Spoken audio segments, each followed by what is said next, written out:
Hello friends, आप सभी कैसे हो। शायद आप बड़े मज़े में होंगे। आपका सीटेट क्लास में बहुत बहुत स्वागत है।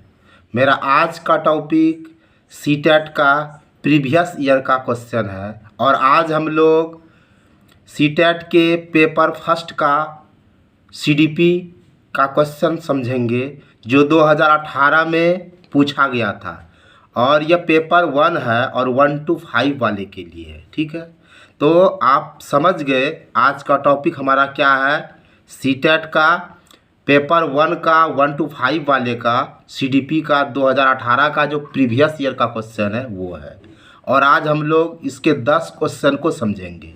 ठीक है, तो देखिए हमारा पहला क्वेश्चन क्या है कि निम्नलिखित में कौन सा शिक्षक की भूमिका का सबसे अच्छा वर्णन करता है। क्वेश्चन समझिए और बताइए आप कि कौन सा आपका आंसर राइट जाएगा। आराम के लिए जगह बनाना, जहां बच्चे संवाद और पूछताछ के माध्यम से सीखते हैं। कक्षा में शिक्षक की सबसे महत्वपूर्ण भूमिका अनुशासन को बनाए रखना है। एक शिक्षक को निर्धारित पाठ्य पुस्तक का पालन करना चाहिए। पाठ्यक्रम को समय पर पूरा करने के साथ साथ दोहराने के लिए पर्याप्त समय देना महत्वपूर्ण है। अब देखो भाई, इसमें कह क्या रहा है, आप प्रश्न को समझो कि निम्नलिखित में कौन सा शिक्षक की भूमिका का सबसे अच्छा वर्णन करता है। देखो वर्णन तो ये चारों कर रहा है, इस चारों में सबसे अच्छा कौन है वही आपका आंसर राइट जाएगा। यही तो सीटेट में फेर है कि चारों आंसर आपको सही लगेगा, लेकिन उन चारों में से जो सबसे उचित उत्तर होगा वो आपको निर्धारित करना है। तो समझिए आप सवाल को और बताइए कि निम्नलिखित मतलब नीचे जो दिया गया है में कौन सा शिक्षक की भूमिका का, टीचर का जो रोल है, शिक्षक का जो भूमिका है का सबसे अच्छा वर्णन करता है। एक टीचर के रूप में आपका जो भूमिका है वो कौन सा भूमिका इस चारों में सबसे अच्छा है। आराम के लिए जगह बनाना, जहां बच्चे अच्छे संवाद और पूछताछ के माध्यम से सीखते हैं। देखिए आपका सबसे उपयुक्त और जो लाजवाब आंसर होगा वो ये होगा कि आप एक शिक्षक हो और आपका भूमिका क्या है, आराम के लिए जगह बनाना ताकि बच्चे को कोई कठिनाई नहीं हो। आप शिक्षक हो और आपको शिक्षक केंद्रित नहीं बल्कि बाल केंद्रित आपको करना होगा। तो बच्चे के लिए एकदम आराम के लिए जगह बनाना होगा जहां बच्चा को कोई कठिनाई नहीं हो। ठीक है, जहां बच्चे संवाद और पूछताछ के माध्यम से सीखते हैं। देखिए कितना अच्छा बात है, ये पॉजिटिव वर्ड है कि बच्चे जो सीखे ना संवाद से, एक दूसरे से बातचीत करे, पूछताछ करे और इसके माध्यम से सीखे, यह बहुत ही अच्छा एक बच्चे के लिए होता है। तो आप समझ गए कि शिक्षक का भूमिका का सबसे अच्छा वर्णन ये करता है कि आराम के लिए जगह बनाना। ठीक है, बच्चे को आराम के लिए जगह बनाइए। बच्चे जिस जगह अध्ययन करते हैं, जिस जगह वो अधिगम करते हैं, वो जगह आरामदायक होना चाहिए, बच्चे को कष्ट नहीं हो। अब देखो, अब बच्चे को अधिगम के समय अगर आरामदायक जगह नहीं होगा तो उसका अधिगम प्रभावित हो जाएगा, उसका बुरा असर पड़ेगा। इसके अलावा बच्चे संवाद मतलब बातचीत करेगा और पूछताछ के माध्यम सीखेगा, ये आपका बेस्ट है। ठीक है, अब देखिए ये सब क्यों नहीं राइट होगा। कक्षा में शिक्षक की सबसे महत्वपूर्ण भूमिका अनुशासन को बनाए रखना है। अब तो एनसीएफ कहता है भाई बच्चे के साथ आप कड़ा रवैया नहीं करो। अब देखिए अनुशासन में लाइएगा तो आपको टीचर के रूप में कड़ा होना पड़ेगा, जो एनसीएफ नहीं मानता, इसलिए नहीं होगा। एक शिक्षक को निर्धारित पाठ्य पुस्तक का पालन करना चाहिए। अब देखिए आप करिकुलम पर चलिएगा। अब देखिए आपकी क्लास में बच्चा हर तरह का है, आपको उसको लेकर चलना पड़ेगा। आप एक टीचर हो, खाली पाठ्य पुस्तक का पालन करने से आपका नहीं होगा। ठीक है, पाठ्यक्रम को समय पर पूरा करने के साथ साथ दोहराने का पर्याप्त समय देना होगा। अब देखो आप पाठ्यक्रम को पूरा करना ये सब का चक्कर में नहीं रहो है, लेकिन इसमें उपयुक्त कह रहा है ना, तो यहाँ देखिए आराम के लिए जगह बनाना, जहाँ बच्चे संवाद और पूछताछ के माध्यम सीखते हैं, ये चारों में ज़्यादा यूनिक है, इसलिए ये होगा। ठीक है, अब चलिए आगे बढ़ते हैं। निम्नलिखित में से कौन सी कक्षा समृद्ध शिक्षा को प्रोत्साहित करती है? बताइए, निम्नलिखित में ये नीचे 4 ठो दिया है, कौन सी कक्षा समृद्ध शिक्षा को प्रोत्साहित करती है? पाठ पुस्तक सामग्री द्वारा संचलित और योजनाबद्ध अधिगम वाली कक्षा, वह कक्षा जिसमें प्रदर्शित विभिन्न प्रकार की सामग्री बच्चे की पहुंच से परे हो ताकि सामग्री लंबे समय तक चलती रहे, वह कक्षा जिसमें खुली गतिविधि कोने हो और विभिन्न प्रकार के बाल साहित्य खुली अलमारी शेल्फ में रखे हो जो दिन के किसी समय प्राप्त किए जा सके। अलमारी में अच्छी तरह संगठित सामग्री वाली कक्षा जहां सामग्री सप्ताह में एक बार मुक्त खेल के लिए बाहर निकला जाता है। बताइए इसमें कौन सा राइट होगा? देखिए, निम्नलिखित में कौन सी कक्षा समृद्ध शिक्षा को प्रोत्साहित करे? समृद्ध, यहाँ एक शब्द है समृद्ध। समृद्ध शिक्षा तभी होगा जब, देखो ये इस 3 नंबर को देखो, वह कक्षा जिसमें खुली गतिविधि कोने हो, यानी खुली गतिविधि एक्टिविटी जो ओपन हो, वो बच्चे के लिए खुला हो, बंद नहीं हो, वो खुला हो, और विभिन्न प्रकार का बाल साहित्य खुली अलमारी। देखो यहाँ जो सबसे बड़ा चीज़ है, देखिए पकड़िए, आपको क्वेश्चन समझना होगा। यहाँ जो ओपन शब्द है, खुला शब्द है, जो लाजवाब कर रहा है, ये आपको समृद्ध शिक्षा जो है, ये ओपन शब्द ये समृद्ध के बिल्कुल फिट बैठ रहा है कि वह कक्षा जिसमें खुली गतिविधि हो, यानी कोई भी गतिविधि जो है उस पर बंदिश नहीं हो, बच्चा अपने ढंग से गतिविधि एक्टिविटीज कर सकता है, और विभिन्न प्रकार का बाल साहित्य है और वह खुली अलमारी में है। बच्चा को जो लेना है, जो लिटरेचर लेना है वो ले, जो दिन के किसी समय प्राप्त कर सके, जब भी बच्चा का मन हो। देखिए इसमें कोई बंदिश है, कोई बंदिश नहीं है, एकदम खुला का खुला है। ये खुला जो है, इसमें हर चीज़, एक्टिविटी खुला है, अलमारी खुला है, कभी भी प्राप्त कर लोगे, बिल्कुल इसमें कोई बॉन्डेज ही नहीं है, इसलिए समृद्ध शिक्षा को प्रोत्साहित करता है। जबकि यहाँ देखिए, पाठ पुस्तक की सामग्री द्वारा संचलित, संरचित और योजनाबद्ध अधिगम वाली कक्षा। अब योजनाबद्ध अधिगम वाली कक्षा, अब योजनाबद्ध शब्द आ रहा है तो बच्चा को बंदिश करेगा, ये नहीं होगा। वह कक्षा जिसमें प्रदर्शित विभिन्न प्रकार की सामग्री बच्चे के पहुंच से परे हो, दूर हो, परे दूर हो, यह भी निगेटिव हो गया। अलमारी में अच्छी तरह से संगठित सामग्री वाली कक्षा जहां सामग्री को सप्ताह में एक बार मुक्त रूप से बाहर लाता है, सप्ताह में एक बार। देखो बंदिश है ना, रोज नहीं, एक बार, यह भी देखो आपका निगेटिव है। बट इसको देखो भाई, इसको देखो 3 नंबर को क्या कहता है, निम्नलिखित में कौन सी कक्षा, ऐसा कौन सा क्लास है जो समृद्ध शिक्षा को प्रोत्साहित करता है? तो समृद्ध वह कक्षा जिसमें खुली गतिविधि हो, ठीक है, विभिन्न प्रकार के बाल साहित्य खुली अलमारी में हो। देखो कोई बॉन्डेज है, जो दिन में किसी समय प्राप्त कर सके, इसलिए आपका ये राइट जाएगा। आप समझ रहे हो, आप इतना नादान नहीं हो, आप सीटेट की तैयारी करते हो भाई। और देखिए हम आपको बहुत तोड़कर समझा रहे हैं, कॉपी पे पढ़ा रहे हैं, इसका मतलब ये नहीं है कि हम आपको नहीं समझा रहे हैं, आपका फुल्ली कंसेप्ट क्लियर कर रहे हैं। स्मार्ट बोर्ड मेरे पास नहीं है भाई, तो कोई बात नहीं है, कॉपी है, कॉपी में आपको दिख भी रहा है ना बढ़िया से, कोई प्रॉब्लम नहीं। आप अपना सोच ऊंचा कीजिए, स्मार्ट बोर्ड से कुछ नहीं होता है। चलिए आगे बढ़िए, ये 3 नंबर देखिए आप ध्यान से। निम्नलिखित में कौन सा कक्षा में पाठ पुस्तकों की भूमिका का सबसे अच्छा वर्णन करता है? बताइए, निम्नलिखित में कौन सा कक्षा में पाठ पुस्तकों की भूमिका का सबसे अच्छा वर्णन करता है? आपके पास 4 ऑप्शन है। वे संसाधन रहित संदर्भ में सबसे आवश्यक अधिगम संसाधन बनाती है, वे कक्षा में उपलब्ध संसाधन और संदर्भ सामग्री में से एक है, वे एक राज्य या राष्ट्र में अधिगम में एकरूपता बनाए रखती है, वे अध्ययन के पाठ्यक्रम के बारे में शिक्षक और माता पिता का मार्गदर्शन प्रदान करती है। देखिए बहुत ही घुमावदार, बिल्कुल जिलेबी की तरह। आपने भारत का राष्ट्रीय मिठाई देखा भी होगा और खाया भी होगा, उसका नाम है जलेबी।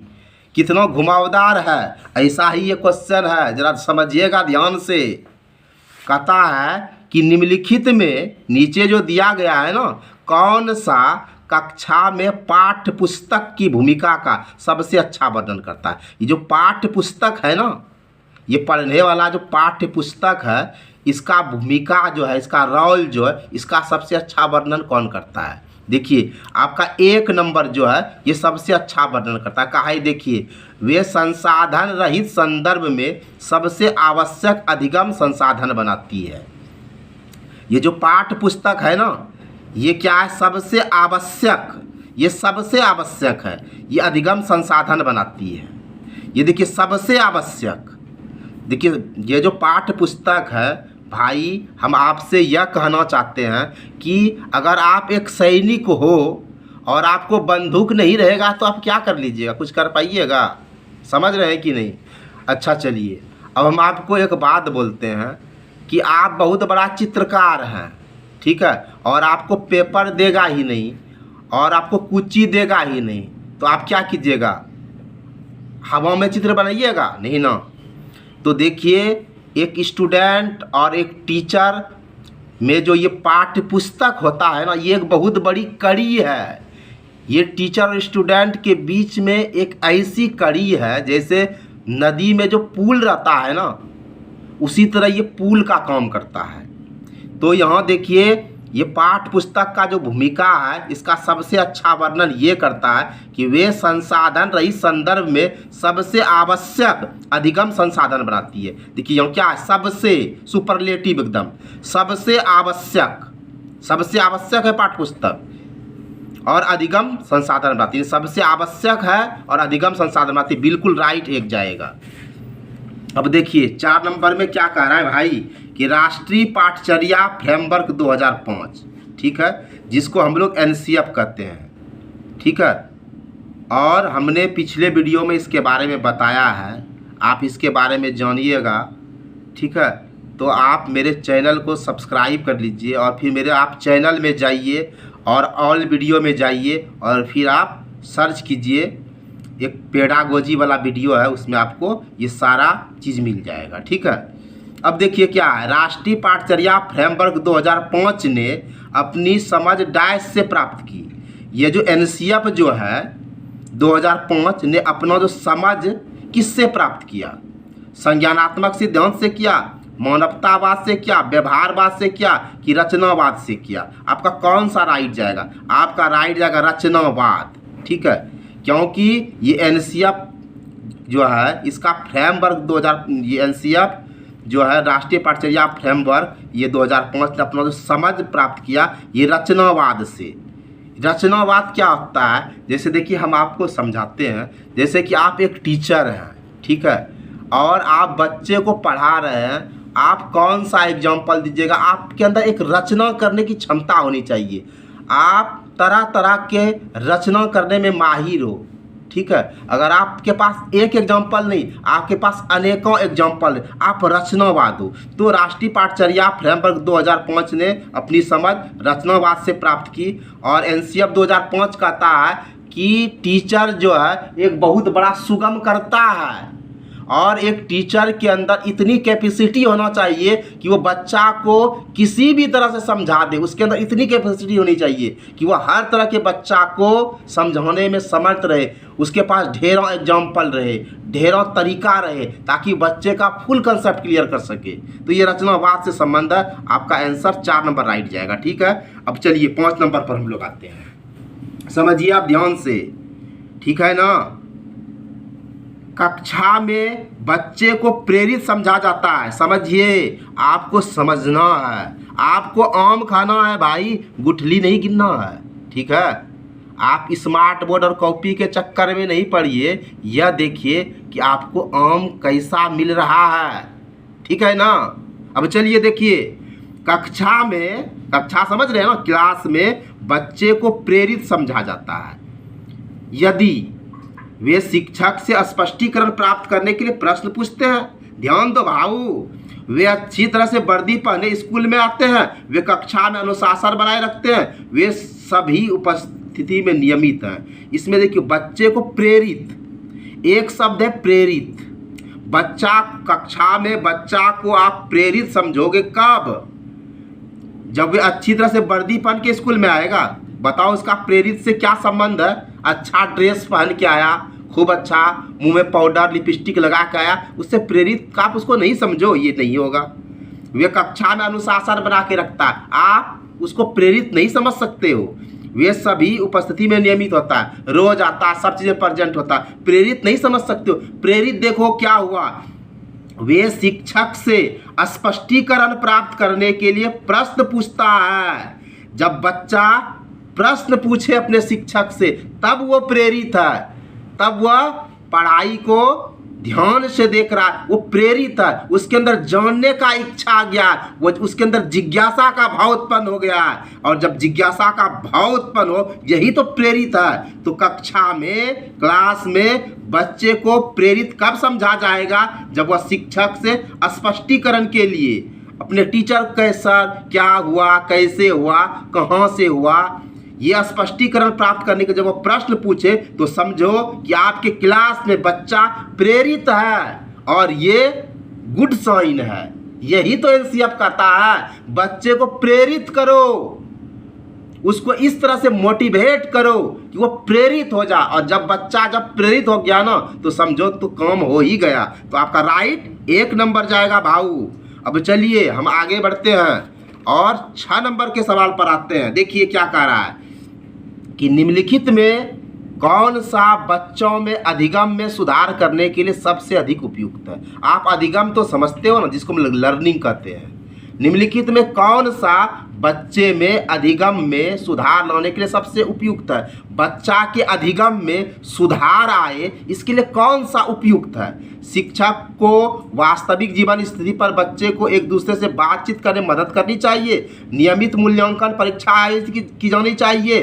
शिक्षक को विभिन्न उदाहरण और चित्र का उपयोग करके विषय का व्याख्या करना चाहिए। कक्षा में सभी प्रकार की शिक्षण सामग्री होनी चाहिए। देखिए इसमें ऐसा नहीं है कि ये गलत है, ये गलत है, ये गलत है, सब सही है, लेकिन सबसे अच्छा कौन उपयुक्त है? ठीक है, देखिए जैसे मान लीजिए हम आपको एक बात कहते हैं, ठीक है, आप फिल्म देखते हैं ना, आप फिल्म देखते हैं तो देखिए अगर आपको 4 तो फिल्म दिखाएगा, ठीक है, तो इस चारों फिल्म में देखिए आपको बढ़िया लगेगा, ये भी बढ़िया लगेगा, ये फिल्म भी बढ़िया लगेगा, ये होठो फिल्म बढ़िया लगेगा, ये होठो लगेगा, ये होठो लगेगा, लेकिन इस चारों में सबसे अच्छा कोई फिल्म लगेगा ना हो। तो उसी तरह देखिए इसमें कह रहा है कि ये चारों आंसर राइट है। इस चारों में सबसे अच्छा, सबसे अधिक राइट कौन है? इसी के चक्कर में तो हम लोग सीटेट में डूबते हैं, ताकि चारों आंसर सही है। और उस चारों आंसर में सबसे सुटेबल आंसर कौन है, ये अगर आप पता लगे तो बन गए आप 30 मार्क। समझ रहे हैं ना? तो आप बनिए 30 मार्क। बताइए कौन सा आंसर होगा। अब देखिए एक बार हम फिर से पढ़ते हैं कि निम्नलिखित में जो नीचे दिया है ये चारों सही है, ठीक है। इसमें कौन सा बच्चे के अधिगम में, बच्चे के लर्निंग में सुधार करने में सबसे अधिक उपयुक्त है? तो गाइज आपका आंसर 1 नंबर राइट जाएगा। क्यों ये सबसे अधिक उपयुक्त है? शिक्षक को वास्तविक जीवन स्थिति पर बच्चे को एक दूसरे से बातचीत करने में मदद करनी चाहिए। जब ये वास्तविक जीवन आ गया, यहाँ रियल लाइफ की बात कहे, और एनसीएफ भी कहता है बच्चे के ज्ञान को आप रियल लाइफ से जोड़ दो। जब रियल लाइफ की बात आए, टीचर अगर स्थिति को वास्तविक जीवन से जोड़ने लगे, ठीक है, तो क्या होगा? जैसे बच्चे को आप जोड़ समझा रहे हो, आप कहो कि बेटा तुम्हारे घर में कितने आदमी हैं, तो कहेगा इतने आदमी है। बताओ उसमें कितना औरत है, कितना मर्द है। अब देखो उसको वास्तविक जीवन से ला रहे, बच्चा खूब समझेगा। बच्चा को आप किताबी दुनिया से हटाकर जब रियल लाइफ में लाने लगोगे ना भाई, तो यह क्या है? यह अधिगम में सुधार करने का दी बेस्ट मेथड है, ठीक है। अब देखो यहाँ नियमित मूल्यांकन और परीक्षा आयोजित कर दो, क्या होगा? ठेंगा होगा? कुछ नहीं होगा। खाली परीक्षा रोज परीक्षा लोगे, क्या होगा? ये आपका अधिगम में सुधार कर देगा? बिल्कुल नहीं करेगा।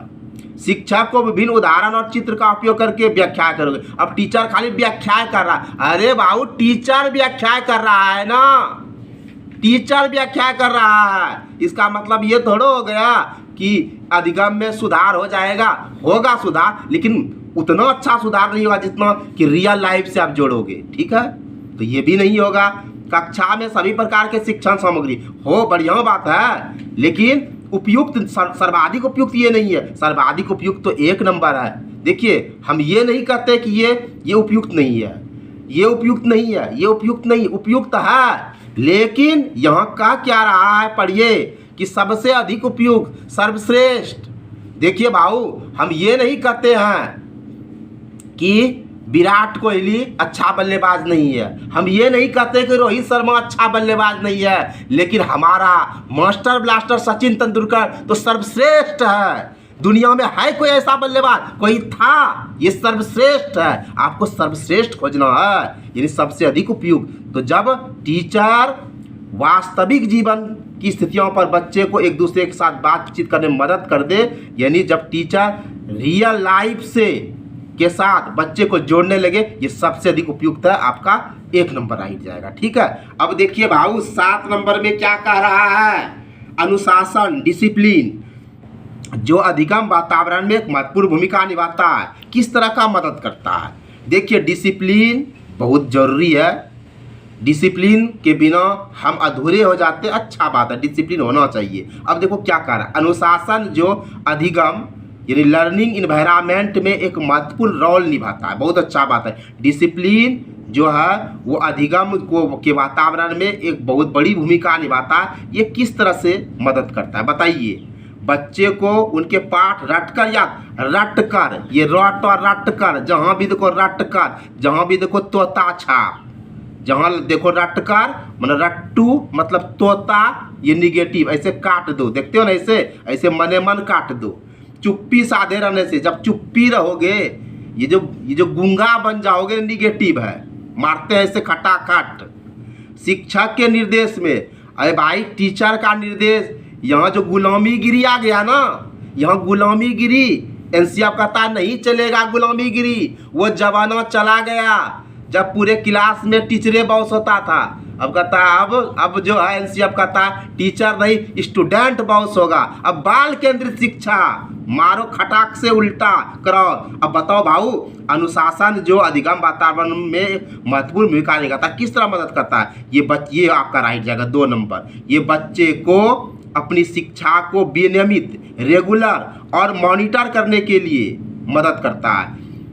ये अनुशासन जो है बच्चे को उसका जो एजुकेशन है वो विनियमित हो, रेगुलर है कि नहीं, और मॉनिटर उसको देखने में मदद करता है। आपका ये 2 राइट जाएगा। ठीक है, अब देखो भाऊ 8 नंबर में क्या कह रहा है, जरा समझो हिला के, कि आनुवंशिकता और पर्यावरण की भूमिका के बारे में निम्नलिखित में कौन सा कथन सही है?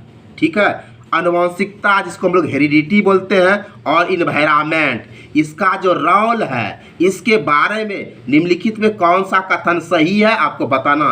पर्यावरण केवल बच्चे के भाषा विकास से महत्वपूर्ण भूमिका निभाता है। क्या पर्यावरण से केवल, जहाँ केवल देखो, जहाँ ऑनली देखो, हमने कहा है ना ये निगेटिव, ये केवल शब्द जो है देखते ही ऐसे काट दो। ठीक है, अच्छा चलो, सीखने और प्रदर्शन की एक बच्चे की क्षमता जीन द्वारा पूरी तरह से निर्धारित है। सीखने और प्रदर्शन में बच्चे की क्षमता खाली जीन द्वारा निर्धारित होगा? बिल्कुल गलत।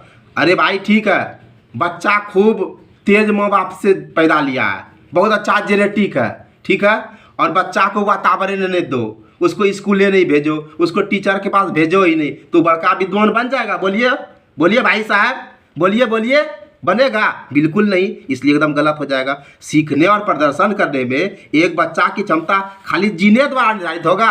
ठीक है, आप बहुत बड़ा वैज्ञानिक हैं, ठीक है, और आपका पत्नी महावैज्ञानिक है, और आपका जो जनरेशन हुआ, ठीक है, तो बिना स्कूले जाए बड़का वैज्ञानिक बन जाएगा, एडिसन का दादा बन जाएगा? बिल्कुल नहीं बनेगा, इसलिए गलत।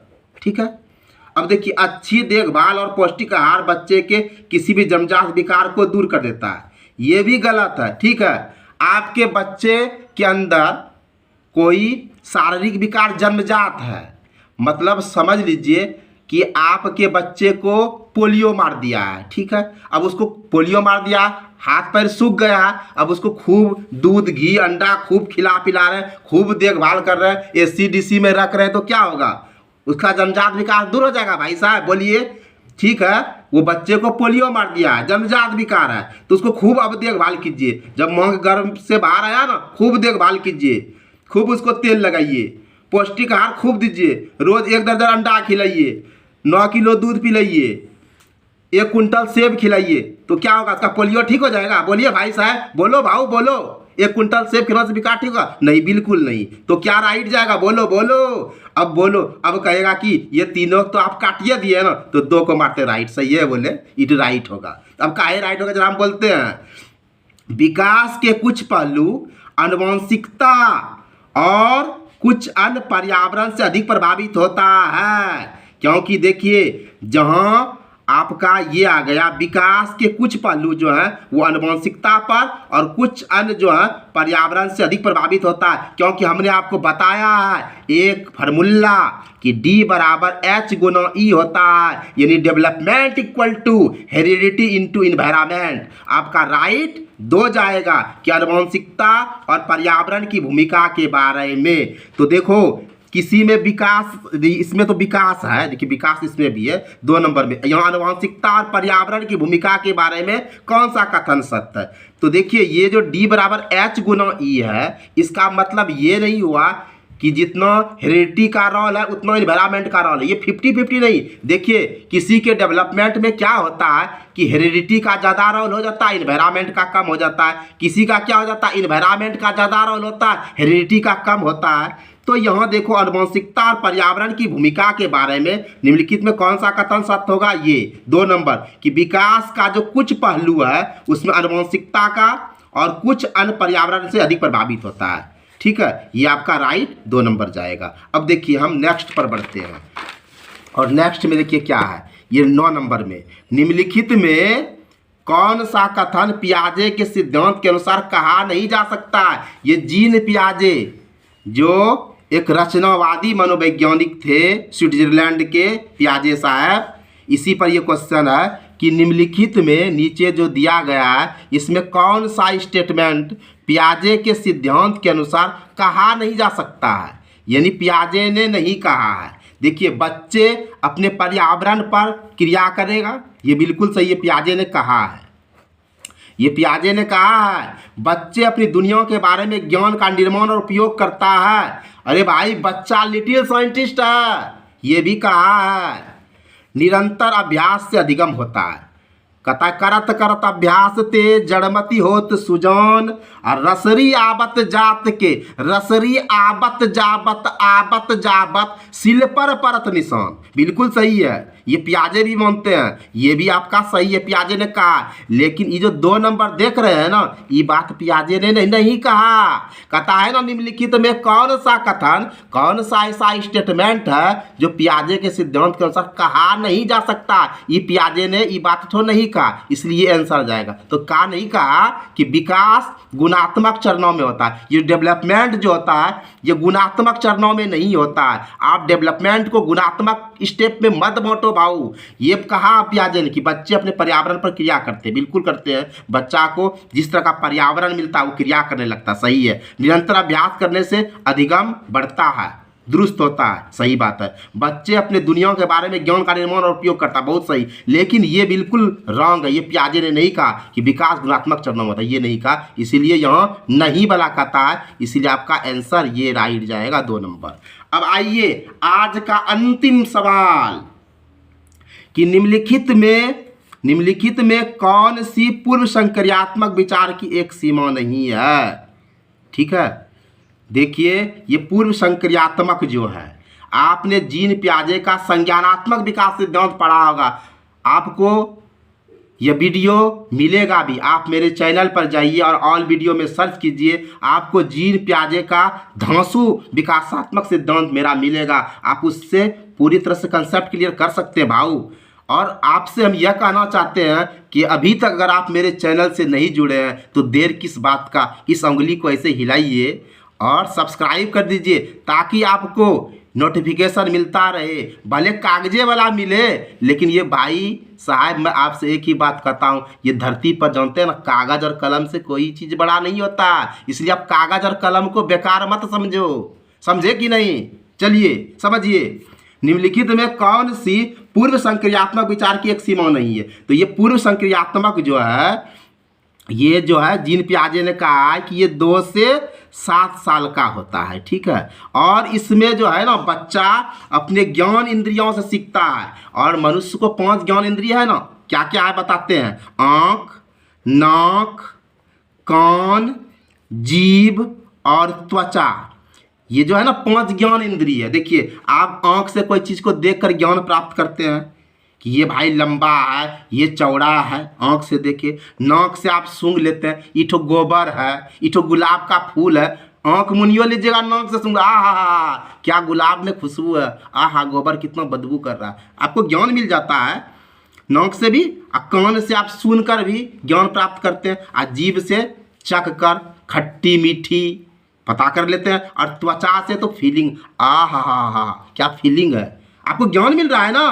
तो कहता है निम्नलिखित में कौन सी पूर्व संक्रियात्मक विचार की एक सीमा नहीं है। देखिए, तो ये 2 से 7 साल का बच्चा को आप देखिए, आपके घर में, आपके पास पड़ोस में भी है। भाई साहब जरा दिमाग लगाइए ना, इसमें कहता है नहीं है, अनुकर्म्यता होगा, अनुकर्मण्यता होता है, ये हो जाएगा आपका सही। प्रतीकात्मक विचार का विकास होता है, बच्चा इस सब उम्र में प्रतीक बनता है, चिन्ह, तरह तरह का तस्वीर, इस तरह का विचार का विकास होता है।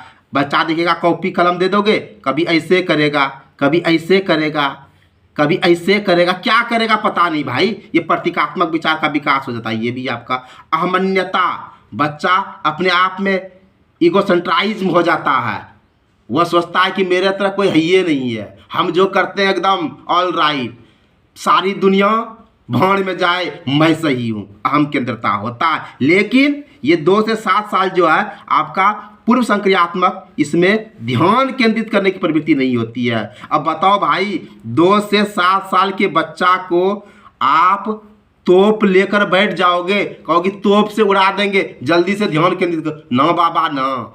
अरे आप नेचर और सिग्नेचर को नहीं बदल सकते हो क्या? आप कुत्ता का टेढ़ापू सीधा कर दोगे? घींच घींच घींच घींच घींच के पूरा उम्र खपा दोगे।